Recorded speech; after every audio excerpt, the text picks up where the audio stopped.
What? You're actually practicing medicine in that backwater? For real?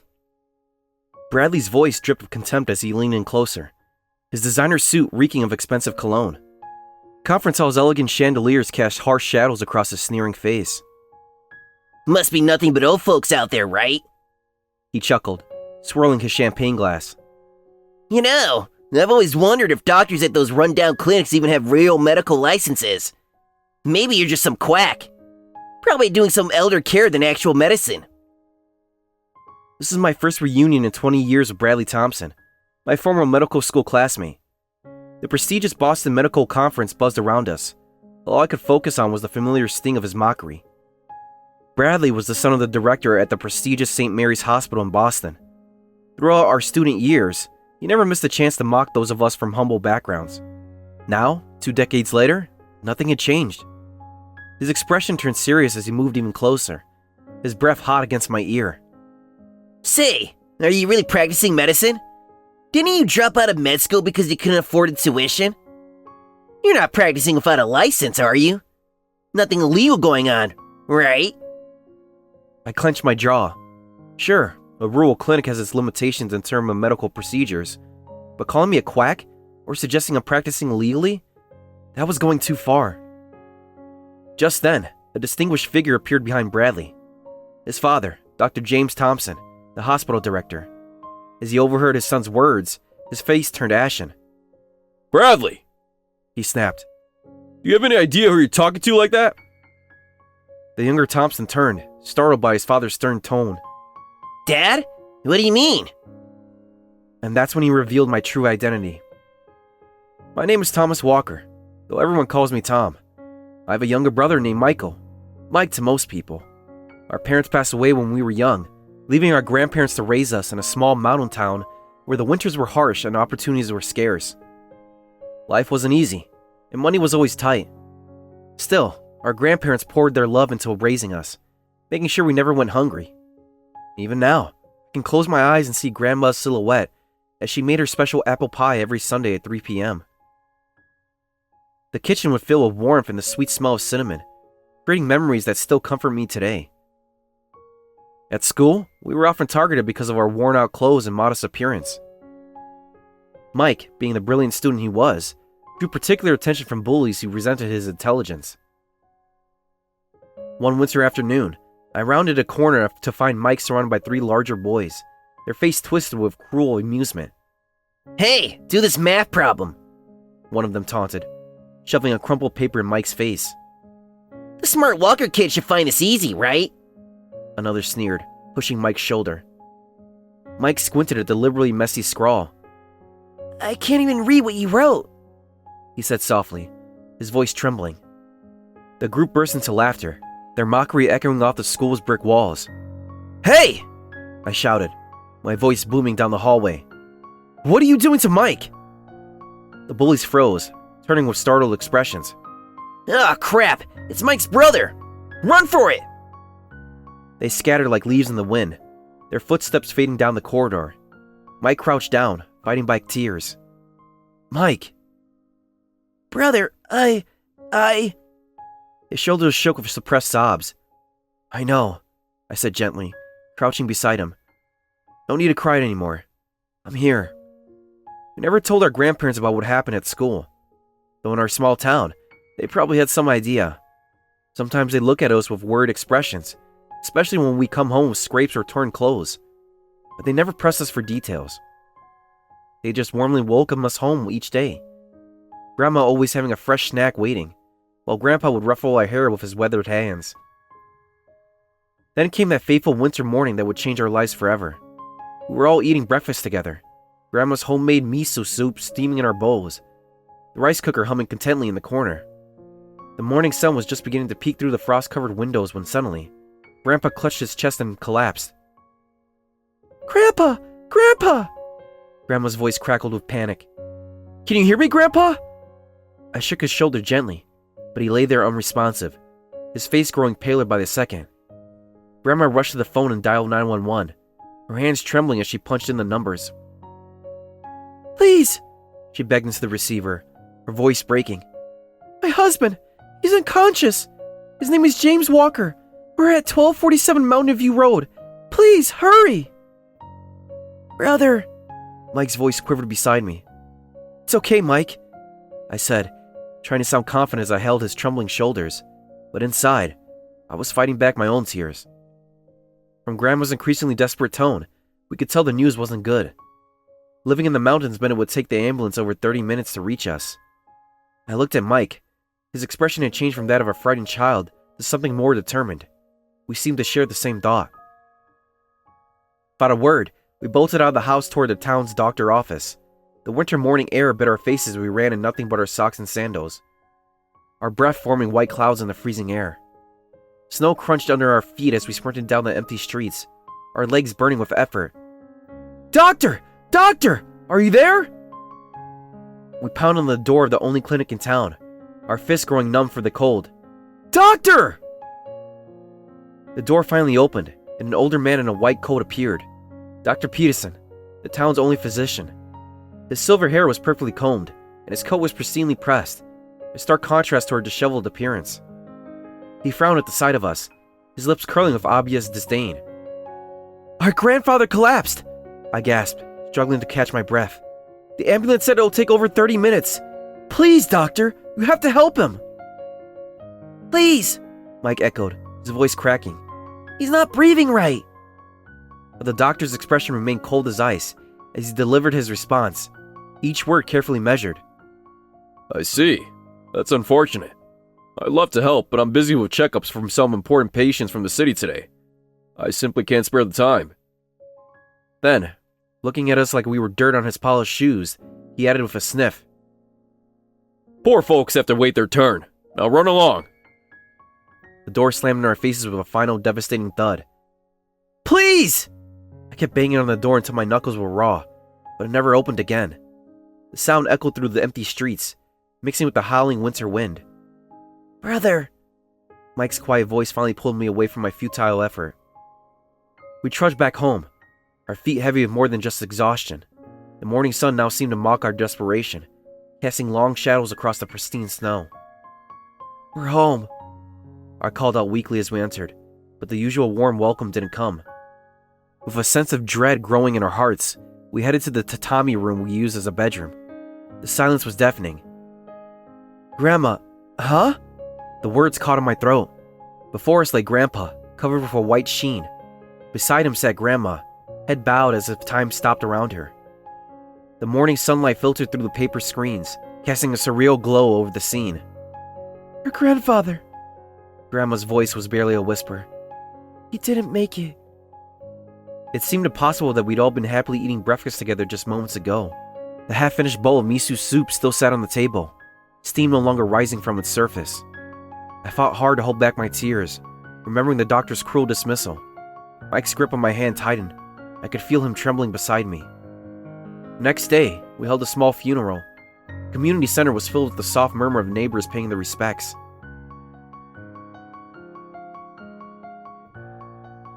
Incense smoke curled toward the ceiling as people shared stories about Grandpa. He had been a kind man, who, despite our own limited means, always shared what little we had with neighbors. Mind if I leave some extra vegetables from the garden? He would say with a warm smile, pretending he had too many when we all knew he was just being generous. He'd help anyone in need, from fixing a leaky roof to watching over kids while their parents worked. Folks who are struggling need to look out for each other, was his motto. The neighbors loved him dearly.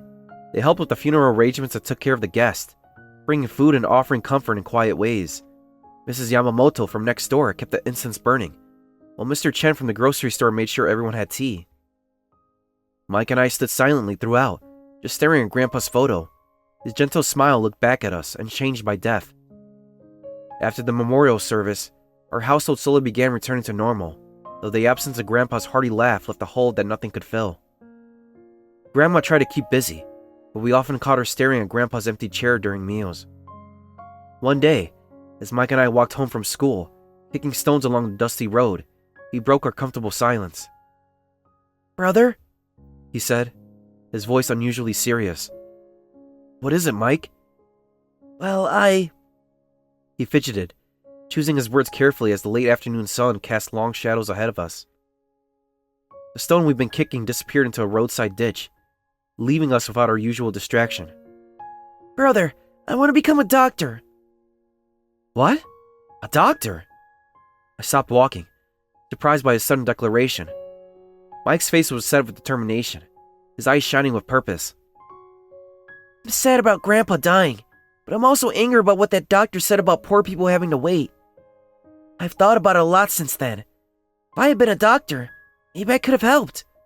I want to become someone who helps everyone, regardless of whether they're rich or poor. The crying child I knew was gone from his face, replaced by someone with a clear vision of the future. In that moment, I saw something of Grandpa in him, that same determination to help others. Well, I said, a smile spreading across my face. If you're going to be one, I'll become one too. Mike's eyes widened. Really? Yeah, we'll do it together. We'll become the kind of doctors who never turn anyone away. From that day forward, we threw ourselves into studying with an intensity that surprised even our teachers. After elementary school, we attended the middle school down the mountain, taking the early bus each morning. While our classmates hung out in town after school, we'd head straight to the library and study until closing time. To be honest, Mike was doing most of the teaching. He had a natural talent for academics that made complex concepts seem simple. I'd often find him sketching diagrams on scratch paper, breaking down difficult problems into manageable pieces. Sorry, I said one evening as he explained algebra for the third time. I feel bad always making you teach me. Mike just smiled, adjusting his glasses. Don't worry about it. Teaching helps me learn better too. Maybe I'm cut out for teaching after all. He paused, then added with a grin. Though I still want to be a doctor first. Through our dedication to studying, we got into the best high school in the state. Those 3 years were a blur of textbooks, practical exams, and late-night study sessions. Our efforts paid off when we both earned acceptance to the State University's medical school. We managed the tuition with the small amount Grandpa had left us, and scholarships, but we still needed to work to cover living expenses. I immediately started working at a bar called the Blue Note, while Mike used his smarts to become a tutor for wealthy high school students.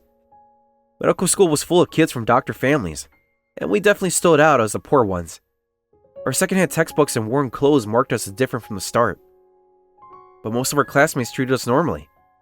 Some like Sarah Chen and Marcus Rodriguez would treat us to meals or help us with difficult coursework.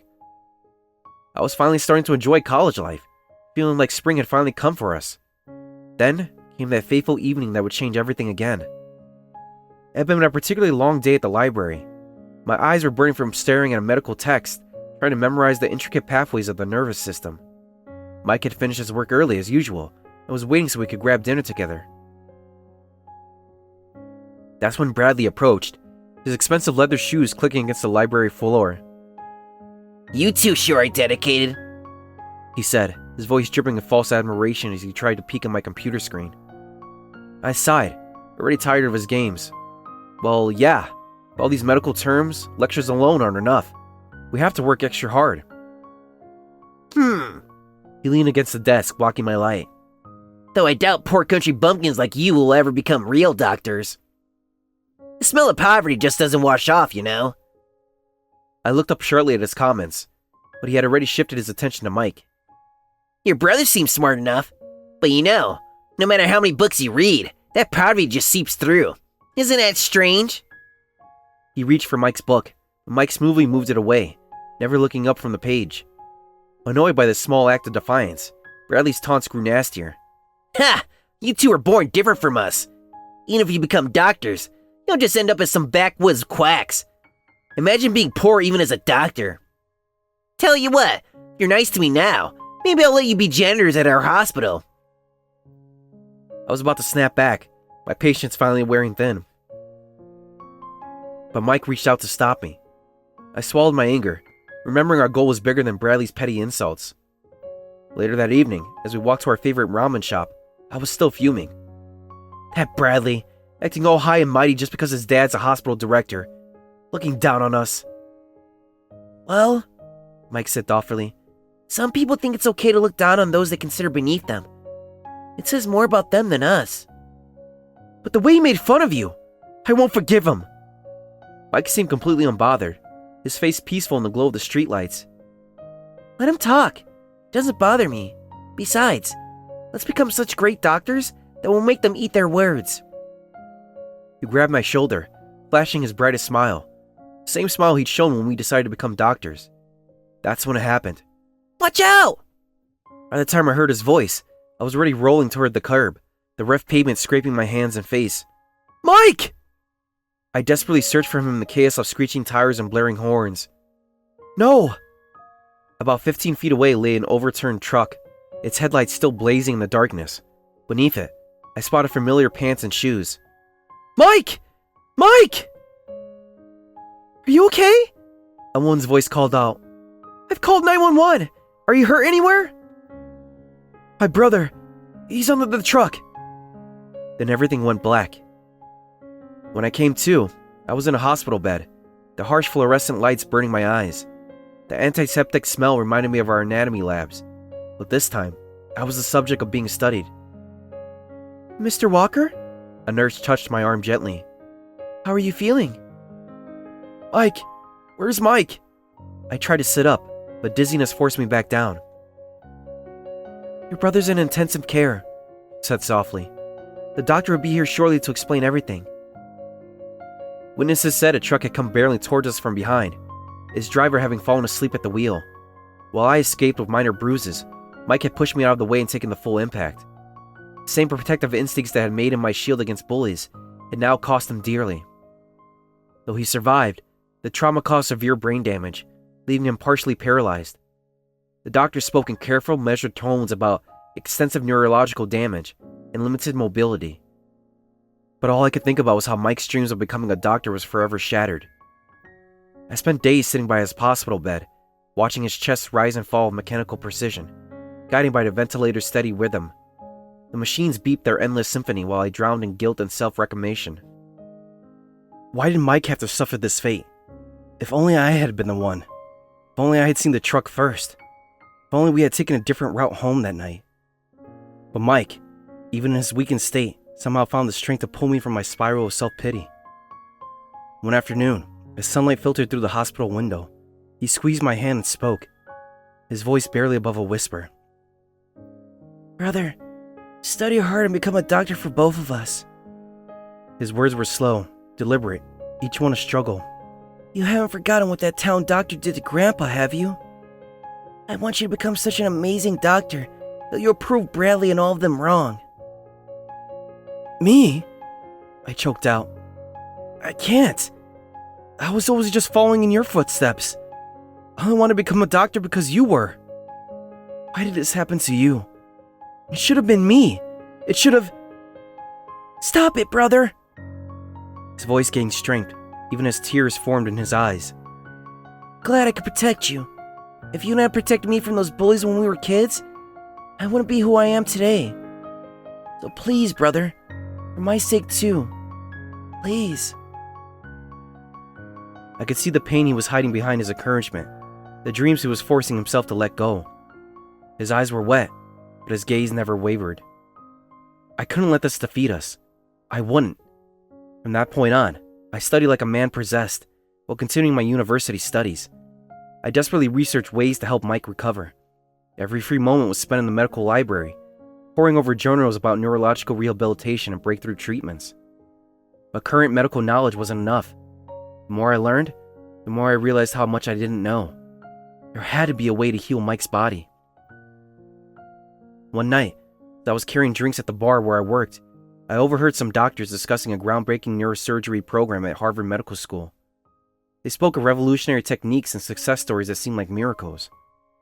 That's when I made my decision. I withdrew from medical school and left for America to start fresh at Harvard University. It was terrifying leaving Mike behind, but Grandma promised to care for him. We both knew that this was the only way forward. In an unfamiliar environment, struggling with English, I gave it everything I had. Some professors spoke too fast, some classmates mocked my accent, and sometimes I had to read textbooks 3 times to fully understand them.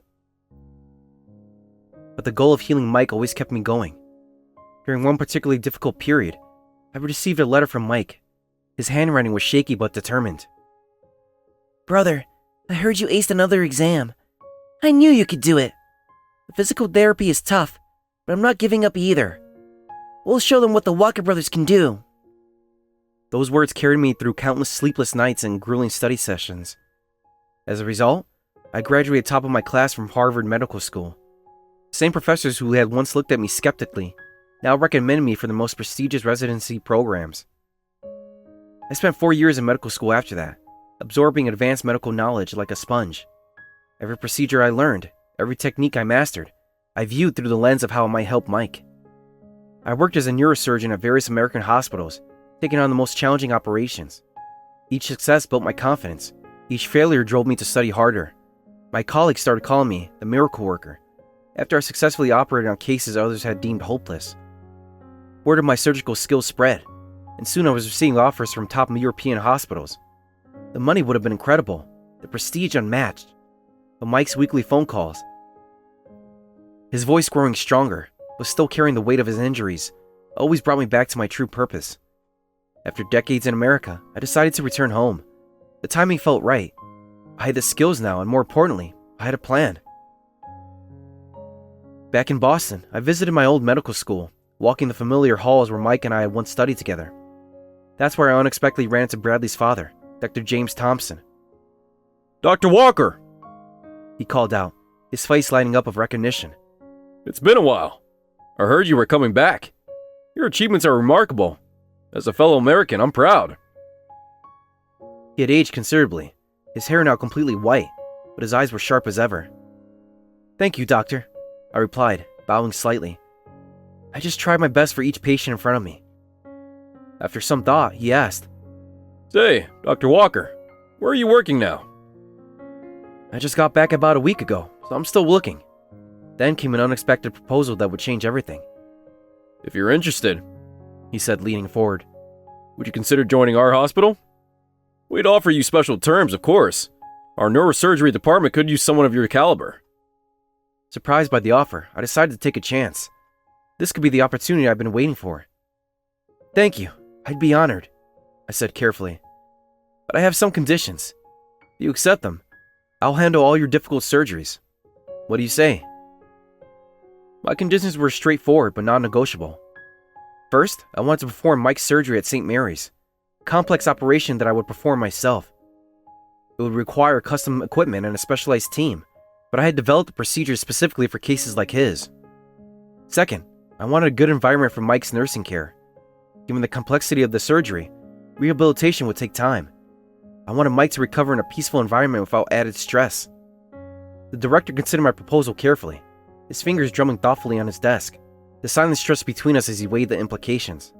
Then, to my relief, he smiled. I understand. We'll accept all your conditions. You'll handle our complex cases as much as possible. We'll provide all the support we can. Thus began my tenure as a neurosurgeon at St. Mary's. I successfully performed numerous difficult operations, each one building the hospital's reputation of my own. The same halls where Bradley had once mocked us now echoed with whispers of respect when I passed. Finally, after months of preparation, it was time for Mike's surgery. Despite all my experience, my hands trembled slightly as I scrubbed in. If something went wrong... No, I couldn't think that way. I'd overcome countless challenges before. I could do this. I would succeed. The operation lasted over 14 hours. Every movement had to be precise, every decision crucial. When I finally stepped back from the operating table, exhausted but satisfied, I knew we'd done it. Mike's recovery exceeded even my most optimistic expectations. Within months, he was walking without assistance. Within a year, he was helping other patients with the rehabilitation exercises. His gentle encouragement and first-hand understanding making him an invaluable part of their recovery. Now, through the doctor's arrangement, I work at the clinic in Hope Valley. It's the same clinic where Mike and I first decided to become doctors. Though you hardly recognize it now. The weather-beaten sign has been replaced, the facility's modernized, and the waiting room was always full of patients from all over the region. I examined patients while watching over Mike, who's steadily continuing his rehabilitation. He works as a rehabilitation trainer at the clinic, putting his experience to use helping others overcome similar challenges. His dream of becoming a doctor may have taken a different form, but he's still healing people in his own way. Before, we could only provide basic medical care, but now rehabilitation services, we can offer comprehensive care tailored to each patient's condition. When I can't handle all the patients alone, doctors from St. Mary's rotate in to help weekly. A far cry from the days when a single doctor could turn away a dying man. Next week, we're starting another renovation of the clinic. The building will finally match the quality of the care we provide inside it. No one will ever call it run down again. Every morning as I unlock the clinic doors, I feel I finally fulfilled my grandparents' wishes. When it comes to human life, wealth doesn't matter. As a doctor, I fought desperately to save countless lives. Every time I stand at the operating table, I'm powerfully reminded that all lives are equal. Now, as I watch Bradley's stunned face at the medical conference, I feel no triumph, no desire to mock him as he once mocked us. Instead, I simply hope he's learned what Mike and I knew all along. That true healing comes not from status or wealth, but from compassion and dedication. It's 9 a.m., and today, too, our clinic is full of life. In the waiting room, I can hear Mike's cheerful voice encouraging a patient through their exercises. Outside my window, the mountains rise against the morning sky, just as they did when Grandpa was alive. I'll continue to hold on to this belief as I help those who come to me, carrying forward the legacy of their kind-hearted grandparents who raised us and the brother who sacrificed everything to protect me. In the end, that's what being a doctor truly means.